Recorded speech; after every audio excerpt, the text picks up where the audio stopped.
Grace tabernacle apostolic search உள்ளான மனிதன் புதிய நாளுக்குள் அனுதின தியானம். வெள்ளிக்கிழமை பங்குனி மாதம் 13ஆம் தேதி 2026ஆம் ஆண்டு. இன்றைய தியான தலைப்பு ஆராய்ந்து உதவி செய்யுங்கள். இன்றைய தியான வசனம் மத்தேயு 5ஆம் அதிகாரம் 45ஆம் வசனம். நீதி உள்ளவர்கள் மேலும் அநீதி உள்ளவர்கள் மேலும் மழையை பெய்ய பண்ணுகிறார். தியானம்.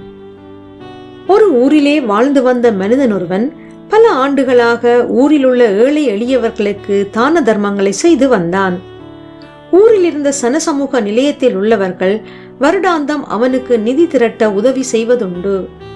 குறிப்பிட்ட வருடம் ஒன்றிலே அவன் அங்கு சென்றிருந்த போது அங்கு வந்திருந்த நிர்வாக உறுப்பினர்களில் ஒருவன் அந்த மனிதனை பார்த்து பாத்திரம் அறிந்து பிச்சை எடு என்று கூறி நிதி திரட்டலில் பங்கு பெறாமல் சென்று விட்டான். இன்று இப்படியாக சில விசுவாசிகளும் அவ்வப்போது கூறிக்கொள்கின்றார்கள். பாத்திரம் அறிந்து பிச்சை இடு என்பதன் பொருள் என்ன? இங்கு பாத்திரம் என்ற சொல் அவனது தகுதியின் நிலையை குறிக்கின்றது. பிச்சை பெறுபவர் எத்தகையவன்? நல்லவனா, கெட்டவனா, வீண் விரயம் செய்பவனா, உண்மையிலேயே உடல் இயலாமையினால் பிச்சை எடுக்கின்றானா, அல்லது பிச்சை பெறுபவர் பிச்சை எடுப்பதை தொழிலாக கொண்டுள்ளாரா என்று ஆராய்ந்து பார்த்தே பிச்சையிட வேண்டும் என்று இந்த பழமொழியை குறித்து விளக்கம் கொடுத்திருக்கின்றார்கள்.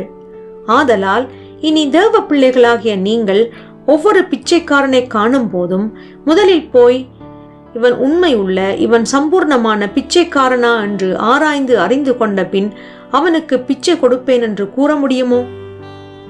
சகலத்தையும் நிதானித்து அறிந்து வழிநடத்தும் ஆவியானவரை ஈவாக பெற்றுக்கொண்ட அருமையான சகோதர சகோதரிகளே, உதவி செய்யாமல் இருப்பதற்கு காரணங்களை தேடுவதில் அதிக நேரத்தை செலவிடாமல் உண்மை மனதுடன் உதவி செய்ய நாடுங்கள். ஒருவேளை ஒருவன் அநியாயக்காரனாக இருந்து உங்களை ஏமாற்ற முயற்சி செய்தால் ஆவியானவர் அதை உங்களுக்கு உணர்த்துவார். தேவனாகிய கர்த்தர் உங்களுக்கு எத்தனை நாட்களை இந்த பூமியிலே ஈவாக கொடுத்திருக்கின்றார்? எத்தனை நாட்களை நீங்கள் பிரயோஜனப்படுத்தி இருக்கின்றீர்கள்?